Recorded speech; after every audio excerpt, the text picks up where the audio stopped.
right, Cappy Birds, welcome back to another episode of The Lone Roller. It is I, the host of this game and this podcast, Leon. Quick recap. Where we last left off with Talti, he finally got in contact with Marcia, shot the new contact in the leg, and has now taken Marcia hostage. So this is kind of we've gotten to this point with Talti that what kind of person really is he? This guy's whole world is blown up in his face. He went from being this cushy life politician who we've already established that he may have done some seedy things in his lifetime, but as far as he felt, it was always for the greater good. And then all of that just went away when a betrayal happened and he did something on a planet which he has now purposely forgot for the sake of the star system. So Talti is in this headspace that he's just at his not at his wit's end, but he's just being pushed closer and closer to the edge. And that is what's happening to Talti. That's why, and he shot this dude in the leg. So now, I did some cleanup on my Mythic GM pages. Definitely one of them is that all the threads that I have closed, I've closed. And I've just deleted them off, and now I'm adding new threads in here. So we're at this place in the... Oh, and I also did the same thing for characters. There's so many characters. Timur Rashid, Kyra, Priya, no offense to Priya and Ascension. They're still on the list. I removed a couple of characters like Timur Rashid and Kyra. They've been removed off because I don't think we're going to see them anytime soon. But with that said, Mad Dog Go Tool and then, of course, Len Onya were two characters. So they're still on the list just because I want to see what would happen if we got to that point, how they would fit in. So there we are. So I did a little bit of cleanup, if you will. And with that out of the way, the new thread, besides the fact that he has to question Marcia on the whereabouts of not the whereabouts of Senator Vamajan, but the questioning of the Cabal. And what does she know? The chaos factor has gone down to 4. And first and foremost, before we even test this thing, we do have a threat, and that is to escape to a safe place. Either if it's off this planet, or it's a safe space that he can find, a place to hide out for a while. So that is the threat, is to find a safe space, either just basically away from any cops or whatever. So the first thing we do, Chaos Factor 4, is we roll against it. As always, I'm using the dice that's provided to me by Midnight Fury Design. I rolled a 1, which means the scene is altered. So how is it altered? The scene is that Talti, at the threat of the end of a pistol, has Marcia hostage, and now they are escaping. How do they escape? How is it altered? We can always ask a little bit more on that. So let's make a scene adjustment. Marcia and Talti are escaping from the meeting place after he was found out and his identity as Sven was compromised, because Marcia, though Talti has physical appearance has changed a lot since the last time she saw him, still recognized him. How is the scene altered in this way? All right, 2 adjustments.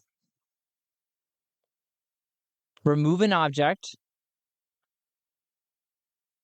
Well, I roll that. Gotta roll again. Remove an object and add a character. Okay. What do we... Logically, one of the things that we have is the pistol, right? Or we have the wristwatch, and we have the... What's it called?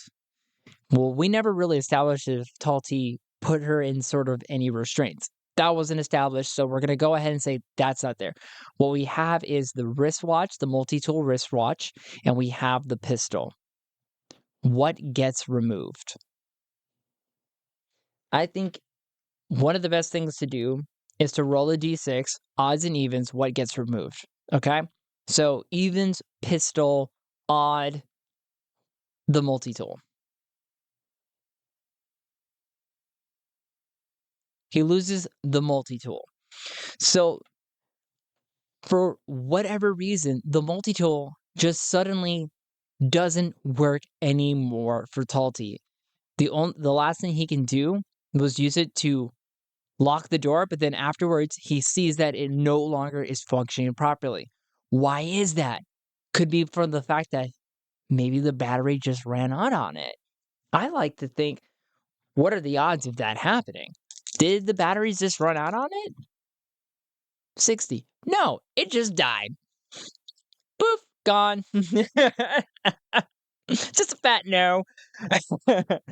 and but he still has the gun, he still has this pistol, and he still has Marcia on the throat of it. So after leaving the room, they make their way out. So let's just ask. Oh yeah, we need to add a character in here. So let's ooh, yeah. Okay, so let's establish who this character is. I want to roll on the descriptor table on that. So let's scroll all the way up. Let's scroll all the way up and let's get a description of this person. I do want to establish one thing with Marcia later, but let's add this character first. So 36. Fortunately, fortunately, 6. Bizarre. Fortunately, bizarre. In the turn of events, Talti is escorting Marcia away. He has time to make his escape out.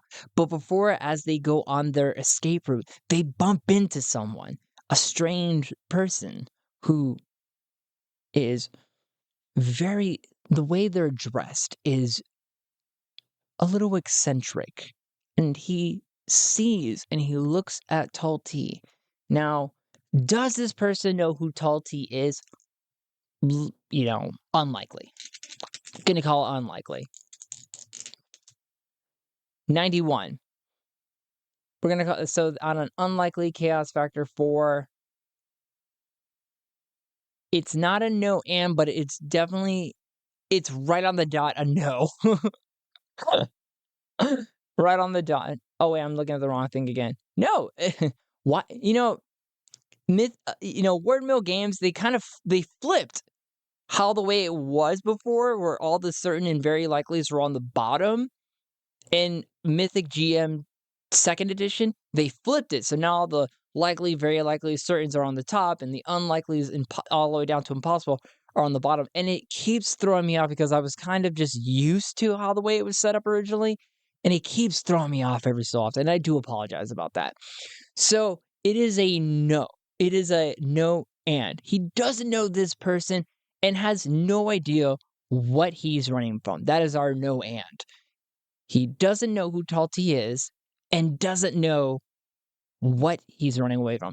He just sees a person with a woman and he just says, "Oh, hello." That's his voice. Deal with it. "Hello.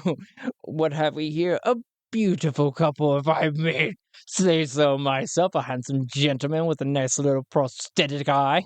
A lovely woman who seems a little distressed. Are you both having problems with your relationship?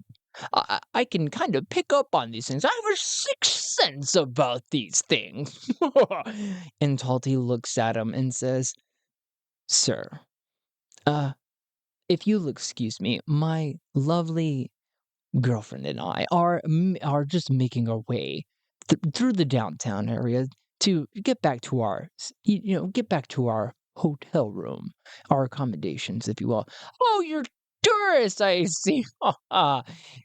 Talti looks at Marcia, gives her a look, nodding, and just nonverbal communication, gives her a look that says, "Quiet your mouth." And Marcia picks up on that. But this person, he just laughs at him, and he's like, I want to help you out. Look, this way, and this way is much. Where's your hotel at? And Talti looks at Marcia. Yeah, yes, dear. Where is our accommodations again? You know me. I'm always a forgetful person. Marcia says the name of the hotel, being the Grand Bello, whatever. We'll just get that's the name I picked it out of the ethos of my brain mind, and that's what it's called, the Grand Bello or Bejo if you're a Hispanic man, okay? So the Grand Bello is where they're heading off to, and he says, "Oh, the Grand Bello! I know where that's at. I play the synthesizers there from time to time. I'm a musician. I'm a musician, if you will. I know the best shortcut." And he points out this direction. "Take this way, down that way, and go down this way. Make a right over there, and you'll be there in no time. It is the less busiest place you'll ever less busy route. No one will bother you. You'll be fine." "I thank you so much, sir." "Oh, please call me Grand Bizarre." That's his name, Grand Bizarre. Deal with it. "Thank you so much, Mr. Grand." "Please, Grand Bizarre, you say the whole thing. You say the whole thing." Oh, you just say the whole thing. Don't, no, mister. "Oh, Grand Bizarre, I really appreciate your help. My my girlfriend and I, we have to be going, and it was a pleasure to make your acquaintance. You said to go down this way, down this street?" "Yes, down that street." "All right, perfect. And then you said that way?" "Which way?" "And then this way?" "This way." You got it. You seem to be very good with directions. Let's give for the, for the halibut, for the halibut, I want to give Talti an intelligence check on that. Perfect. He rolled a 9. He rolled a 9. And he remembers those directions, and they make their way downtown. They walk fast. They go, with faces past, and they're hotel bound. And they go through it the entire time. Talti is looking at Marcia and wanting to keep her mouth shut so that they can make their way to a more safe place. Is the hotel room going to be a safe place? Well, let's find out. 50-50, is a hotel a safe place for him to run away first and foremost? 51. No, it is not. So they immediately, as they go to the Grand Bello, they immediately see that the authorities are there, and he pulls Marcia away. Now, I want to get a better idea of the conversation that we're going to get, or how likely she is going to talk. So this is actually a table here, sort of a NPC behavior uh, part of the table. Let me find it again. Here we go. Conversation. So character conversation, a little table here. How is she going to speak to us? 92. Refuse. We're off to a good start. 22. Refuse advice. So she's already at this point that whatever Talti is advising, whatever he's suggesting, she's going to go ahead and be very stubborn about it, and is always going to refuse. Actually, refuse is the better word in this instance, and say, "No, Talti, I don't have to do a thing that you say." Marcia, my multi-tool may not get me out of this situation, and I will grant you that, but I still have the pistol. Are you willing to risk injury, even death, for what you've done to me? But I'm willing to talk. So, with that being said, we need, or I need, you to follow me to get out of this hellhole, to get out of this very sticky situation. And he yanks Marcia in another direction, and he immediately starts to go down the streets, down through the back streets everywhere. Does he make a connection? Can he make a connection somewhere? So we're gonna roll on that. He rolled an 8. He has connection of 0. Boom. So we're gonna add a new character. Or in this case, let's see, what's the most logical thing that can happen here? So he rolls a connection, which means he can make a connection here to find someone. Okay, he meets a person or runs into a person. He immediately can recognize that this person is not on the most up and up in terms of regular society norms, and goes right up to him and says, "Excuse me, fellow, I need a place to hide out. Do you know of any such place where one can make an escape?" And he pulls out credits, the ducats, if you will, and hands it to the guy. The guy looks it over and says, "Yeah, huh, yeah, I know a place. Follow me. I really appreciate this help. No problem at all. I got you. Whatever you ducats you got, I'm always willing to take them, huh?" But it just went right over there, but that's about it. So he escorts Talti and Marcia through more of these alleyways that have them out of the sight of any kind of police or any kind of guards. And they go through and he leads them to a building. Let's get an idea of what this building is. Let's get an idea of what this building is like. So, believe I can find that under general appearances.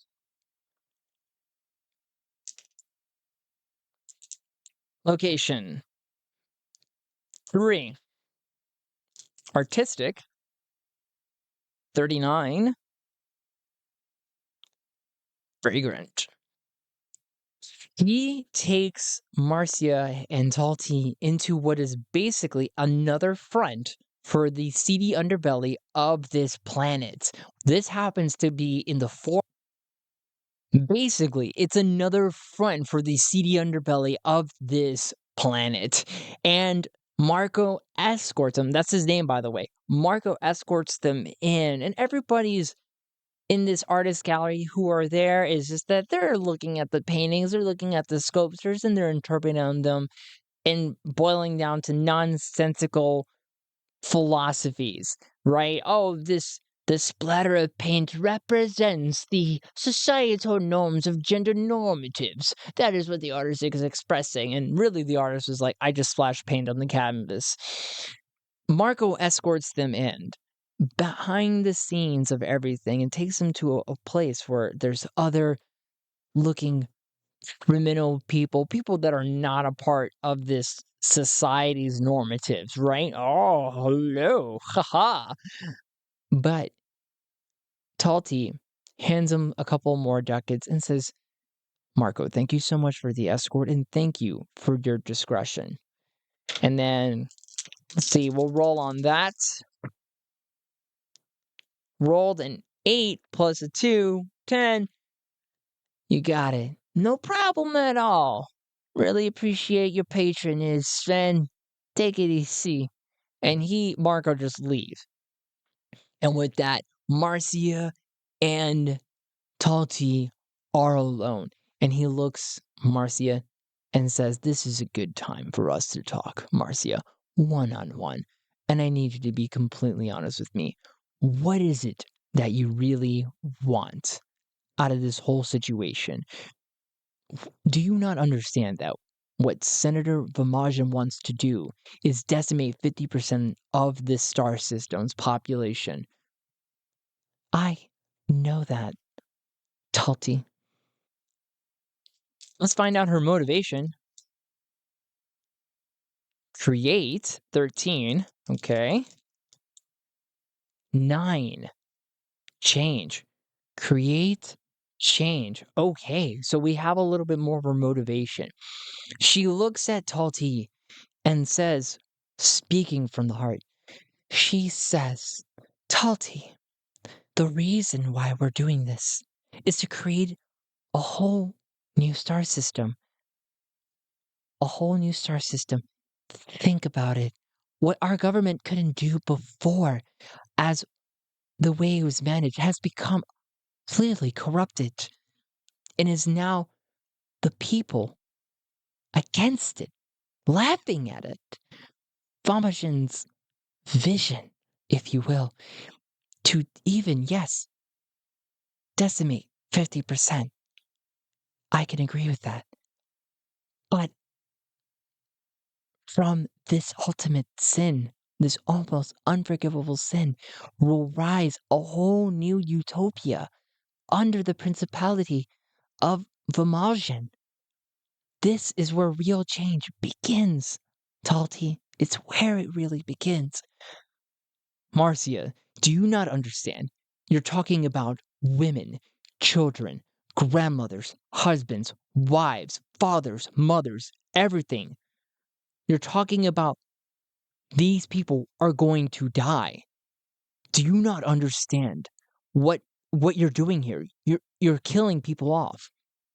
And for what? To create a new society? I don't understand. It almost makes no sense. It's backwards. It may seem backwards to you, Talti. It might really, it might.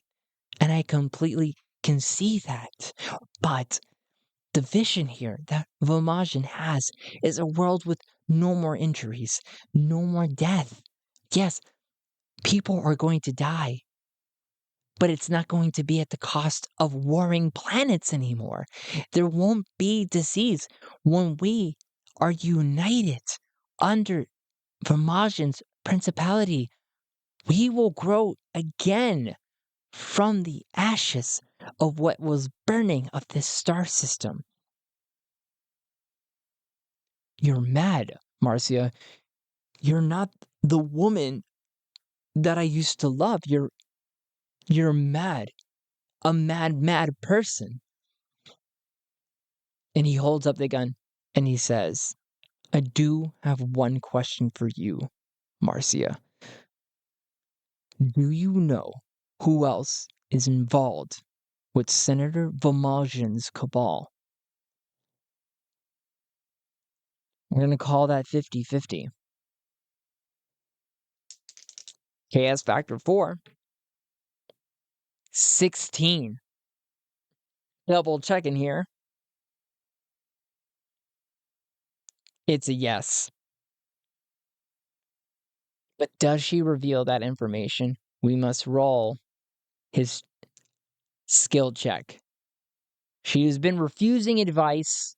We obviously know she's stubborn. We're going to give it a difficulty of 10. Does Talti, at gunpoint to Marcia, does she reveal this knowledge? No! He rolled a 7. Even with his talk, that's not enough. And she says, I do, but I'm not going to reveal that information. I would rather die. Uh-oh. What just happened? Does Marcia bite down on some sort of suicide capsule? Or does he trigger some sort of like implant in her brain that just kills her, or something in her heart like Kyra that just kills her instantly? Oh man, I'm gonna call that likely. 63. Yeah. Yeah. She does. She activates a suicide. It kills her off. Something that was an implant that was in her heart or in her brain, let's just say it's in her brain, that just instantly kills her. And she drops down to the ground, dead. Because she would rather die for Senator Valmajan's cause than to ever give up that information. Talti looks down at her lifeless corpse. He checks her. There's no pulse. He tries to give her mouth to mouth. He pumped. No, no, no, no, no. And he keeps pumping at her chest, pushing down. Come back, giving her performing CPR on her, but to no avail. Marcia is dead. And Talti is no closer to figuring out the Cabal when he was so close. Once again lost it. Damning it and damning it all. Has to now get rid of this body and get off of this god-forsaken planet. And that ends the episode. And because of that, the chaos factor has to go back up to 5. Because he definitely was not. It sounded like he was in control. He made his way, but at the end of it, he didn't get what he wanted. Chaos factor has to go back up. He had no control over what Marcia did. She killed herself for the sake of a cause. She is now a martyr to Valmajan's cause. And we'll end the episode there. Thank you, Capybaras, for tuning in to another episode of The Lone Roller. Check me out on social media, Alternative Zen on Twitter, Tumblr, and on the gram. Find my blog on stillfoxes.home.blog. If you are listening to this, you are going to know that Chapter 2 of my upcoming book is available now on my blog. Please check it out. I am always looking for advanced readers to get a full copy of the book to give me one feedback into an advanced review on it that they can post on Goodreads, Barnes and Nobles, Amazon, whatever, so I can spread the word a little bit and get this book out there. The book title is out there. It's The Departing Tale of Christopher and the Hereafter. But until then, stay tuned next time for the next episode of The Lone Roller. Thanks for stopping by.